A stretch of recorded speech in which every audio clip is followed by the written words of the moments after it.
So, Pauper. I think it's time we need a nice little conversation with the public. We need to make sure we're all on the same page. Because I really don't think we're all on the same page. We have a very interesting new digital divide coming on. And we have the store owner perspective. We have the average person doesn't want to spend much money perspective. We have the scumbag evil perspective. And we have distributor perspectives and mass box opener perspectives and Wizards of the Coast, which is hiding in the dark corner.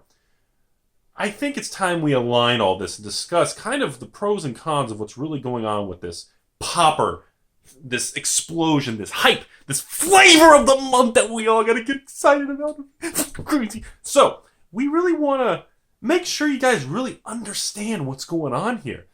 Because I think there's a little bit of, everybody's just running around. Everybody's riding the rainbows and the unicorns, and everybody's got these huge staffs and big old golden tiaras on. Everybody's just so happy.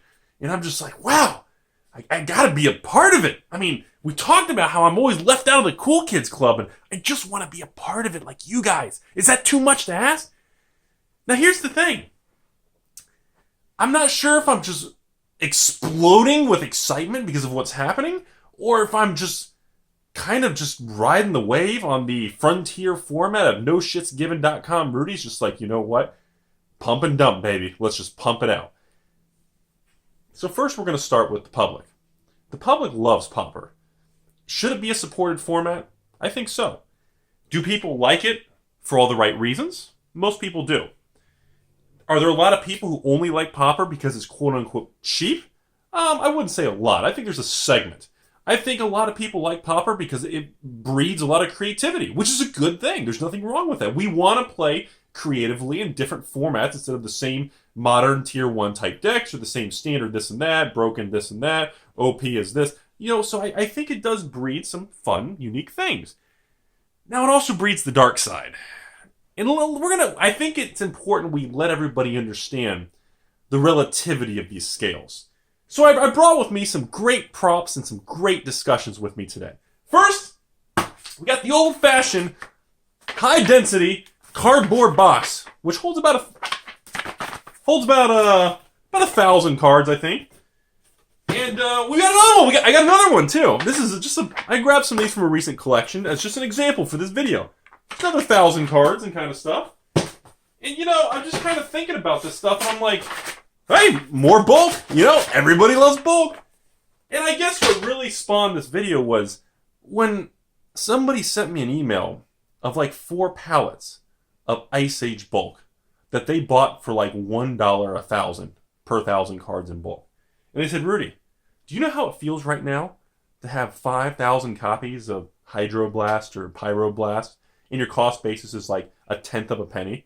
I said, no, tell me how that feels. You just think about that best climax you've had, playing Magic, of course, and that's pretty much what it feels like. And I said, damn, bro, that's holy, dude, that's crazy, bro. That's home fries, corn fritter, cheese skillet. That's nuts, dude.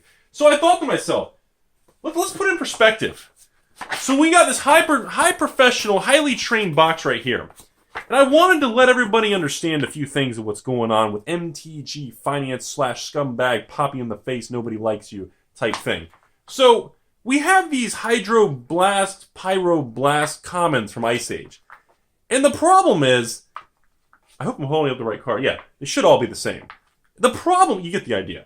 The problem is, this box is now worth the same as this. This is where I have problems. Why is a $1,000 Mox now worth... Actually, I'm sorry. If this is about 900 cards and they're $2 a piece, that's $1,800. So, technically, this is now equal. This equation is now balanced. This is where I have a problem.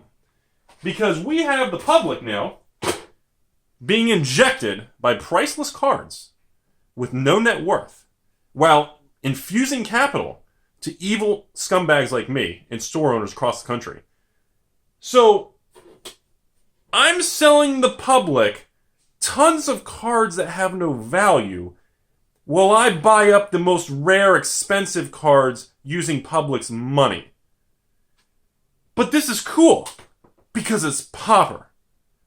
This is where I don't understand if people fully grasp what's going on here from an LGS standpoint or a mass box opener standpoint. I'm not sure if everybody fully grasps what's actually happening. Because now, this Black Lotus, maybe what, $4,000? Is worth literally the same these two boxes of commons I can exchange for this. I can start unloading boxes of shit to the public that will never gain or really have any net worth to these individuals while pretty much absorbing their capital and converting it to high-end collectibles for evil scumbag investors. But it's cool, and we all want to support it. So this is where I have problems with it. This is the issue. The problem is everybody doesn't seem to be discussing this angle of it. Do I think this is really a bad thing? Not really, because a lot of people are having fun. And if you're enjoying Pauper and you like what's going on, I really have no concern with these people buying and spending $20-$30 and having a nice deck and having fun. There's nothing wrong with that. What I do have a problem with is all these stores across the country now packaging products and selling decks. And what if Wizards makes a pre-packaged dual deck Pauper event deck something? You know, I don't know. Which would sell probably pretty good. Probably be a pretty smart idea for all the casual people who want to play the game and not spend a lot of money. I don't think there's anything wrong with that. Honestly, if people are having fun, that's cool. But just understand, that means there are segments of the population who are into Magic that are in the public that are going to be spending hundreds of dollars. And in the future, when they want to trade in their collection, or if Pauper doesn't, skyrocket to the moon, there are going to be tens of thousands of people who bought collections of commons. And then when they want to go sell them to their local store, the store is going to offer them literally nothing. So you're having segments of the population pretty much exchange raw capital for bulk boxes, in which the average store across the country, the average bulk price for commons, for example, is $3 for 1,000 cards. So we're talking like fractions of a penny. And now there are thousands of people out there like me with fucking tons of bulk commons. More than you guys have any clue. There are other people out there that make me look like I don't even have a Magic card. There's a gentleman out there I know for a fact who literally has a warehouse of like 3 pallets of every set in bulk. He drives the country and just buys bulk pallets. There are people who have so much Ice Age in that middle 2000 era, in the late, or actually 95, 96 era with 4th edition Ice Age, Chronicles and this stuff. I mean, there are so many of these cards. If people really understood that there's like literally millions and millions of Hydros and Pyroblasts out there, just to pick on that card, I don't know how comfortable and people would be happy with paying $8 or $10 for a playset of unplayed Ice Age Pyroblast. And I'm very conflicted on this. I really like that people are having fun and they're going out and there are these tournaments and things. It's all a success because I'll be honest with you guys. We'll be completely blunt. Wizards fucking needs this, man. Wizards needs happy players. We need people showing up to events. We need people to play the damn game. We need people to have fun playing Magic again. Because everywhere you go, it's a bunch of negative Nancys, Debbie Downers, evil scumbags like me, and there's just running rampant. And we need some positive energy. The problem I have is just be aware. There are people, there's financial MTG finance people trying to, speculate on Pauper now. And it reminds me of the Frontier. The only difference is Pauper seems to actually have legs and have, traction here.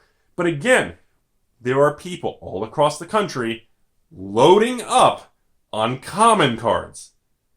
I just don't know the long-term effect of thousands of players building collections of commons.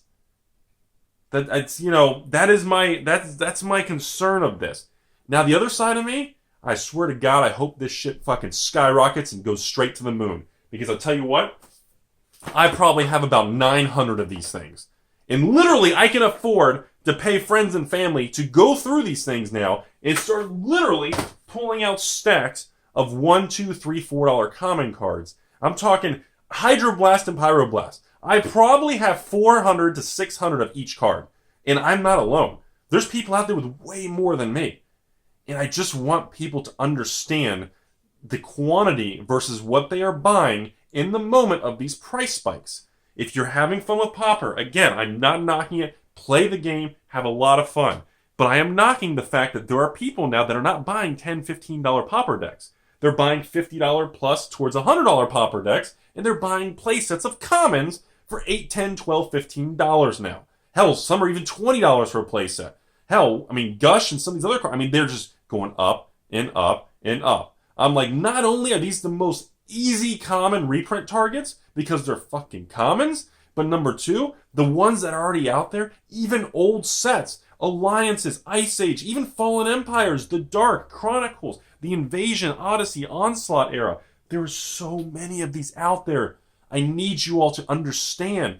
Be very careful. Because it just takes a few people like me who are start going to the marketplace, and we list maybe play sets of like 4, maybe 8, maybe a quantity of 5. It sells out. We list 4 more. I'm not going to put a listing up saying Pyroblast, 800 available. Buy it now, $199 a card. I think eBay, the cheapest like unplayed Ice Age Pyroblast is like $210 as of filming this, all the way up to like $3, $4 a card. I can go on there and put $1.89 or a play set for $8 shit. And I'm only going to put 3 or 4 at a time. And then when they sell, people go, oh, wow, look at the price. We got to buy into this. You're just going to literally take shit like this, stacks of common cards. And you're literally going to have people like me converting commons into real, investable, expensive things of net worth and value. And the public is getting the short end of the stick buying this. And then evil investors are converting, literally, hang on. Hey, look, here's 3 of them. If this is 3,000 cards, and let's say the average card that we pulled out of here is now around $1 after going through all the good ones, that's $3,000. We're talking $3,000. Like, look, you want to buy 3 more at $1,000 a piece? Like, you're converting worthless securities into high-end assets. It's the most beautiful thing I've ever seen in my life. And I just want to make sure the people who are engaging in this practice understand what is happening behind that little backroom door of these stores and these shops across the country pumping out these products. Because I will be the first person to tell you, I averaged between 60 and 75 microtransactions per day on eBay. Okay? And that microtransaction means between $1 and $5 transaction with an average sale of like $180 to $265 is the average. Okay? I average about, let's say, 65 a day. I am now averaging about 215 a day, a 400% in 60 to almost 240.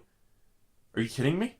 A day, clockwork, struggling to keep up, converting straight up common bulk shit that nobody's wanted for 20 years, and suddenly everybody wants to buy the commons. It is the most beautiful snowflake I've ever seen in the world. And if you're having fun out there, keep having fun. Play Pauper. If you're trying to speculate, if you're getting involved in this, if you're trying to do buyouts, leave it alone. Walk away. I'm telling you all, if you want to play it and have a great time, Pauper is the best thing to happen to Magic and LGSs across the country in 10 to 15 years. If you're trying to move the market, speculate on these commons, and you see what's happening, be extremely careful. I mean, you're playing with fire because the quantity supply side is on a very deep unknown iceberg. And at the end of the day, that's all I have. I wanted to share. I wanted to put things into good scaling for people. The scalability of these commons into expensive cards and what this stuff converts to. I cannot believe I can convert boxes of commons into Power 9. Like, that's literally what's happening. And that's going to continue to fuel the old reserve list cards to skyrocket. Because if I can do it, other people are doing it. Stores across the country who have back rooms of this bulk, I'm talking to hundreds of thousands of cards, they're going to go back there, wipe the spider webs off, and be like, wait a minute, I can sell these play sets for $8 a pop? These play sets of this is $5 a piece. These are $4. This is $6. This is incredible. This is like the glory days of Magic, but Wizards didn't actually help. I know, right? That's all I have. Rudy with Alpha Investments. I hope you guys enjoyed the video. Hope you guys understand what's going on. And remember, at the end of the day, there's just one thing I want you to remember. Life's way too goddamn short to look at common cards. And just make sure you know what you're putting your money into. And yeah, link in the description. Shirts are on sale. Have a great fucking day.